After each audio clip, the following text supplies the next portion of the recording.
இந்த வீடியோ பெருசா வியூஸ் போமா என்னலாம் எனக்கு தெரியல. அட்லீஸ்ட் ஒரு 100 வியூஸ் போனாலும் எனக்கு ரொம்ப ரொம்ப ஹாப்பி தான். ஸோ நான் ஏன் இதை இவ்வளோ சந்தோஷமா சொல்றேன்னு பார்த்தீங்கன்னா, இன்னைக்கு எடுத்துட்டு வந்திருக்கிற வீடியோ அப்படி. ஸோ ஏன்னா அந்த வீடியோ பார்த்தா எனக்கு ரொம்ப ரொம்ப ஹாப்பியா இருந்தது. ஸோ அந்த வீடியோவும் அந்த வீடியோ பத்தின கருத்துக்களையும் உங்க கூட ஷேர் பண்ணலாம் அப்படின்னு சொல்லியிருக்கேன். ஸோ முதல்ல இந்த வீடியோ பார்த்துட்டு வந்துங்க.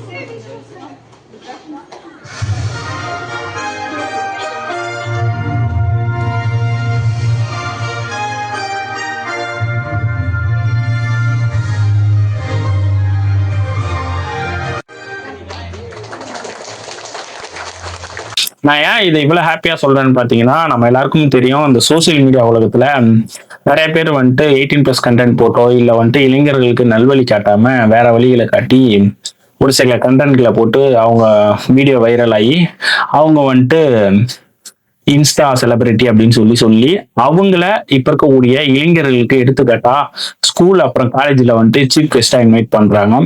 இது வந்துட்டு இளைஞர்களிடையே பெரும் தாக்கத்தையும் விளைவுகளையும் ஏற்படுத்தும். ஏன்னு பாத்தீங்கன்னா படிப்பு இதெல்லாம் விட்டுட்டு ஒரு சோசியல் மீடியாவில் ஒரு வைரலான கண்டென்ட் போட்டா நம்ம வந்துட்டு ஒரு செலிபிரிட்டி ஆயிடலாம் அப்படின்னு சொல்லிதான் அவங்களோட மனசு போகுமே தவிர இந்த நாட்டுக்காகவும் தனக்காகவும் தன் குடும்பத்துக்காகவும் என்ன பண்ணணும் அப்படின்ற ஒரு சிந்தனைய முற்றிலும் அதை அழிச்சிரும்.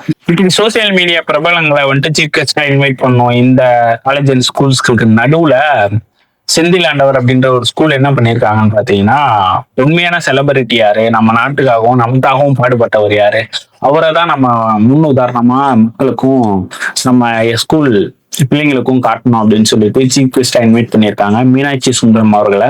ஸோ இந்த ஒரு ஸ்கூல் வந்துட்டு என்னை பொறுத்தவரையும் தமிழ்நாட்டிலே தனிச்சு இருக்கு இந்த ஒரு விஷயத்துல அப்படின்னு தான் சொல்லி ஆகணும். ஏன்னு பாத்தீங்கன்னா இளைஞர்களுக்கு நம்ம முன்னோடி யார், நம்ம யாரை பின்பற்றணும் அப்படின்றத தெளிவா இவங்க சீஃப் கெஸ்டை இன்வைட் பண்ணி சொல்லியிருக்காங்க. ஸோ அதனால இந்த ஸ்கூலுக்கு ஒரு ஹேட்ஸ்அப். இந்த ஸ்கூலை பத்தி நீங்க என்ன நினைக்கிறீங்கன்னு கீழே கமெண்ட்ல சொல்லுங்க.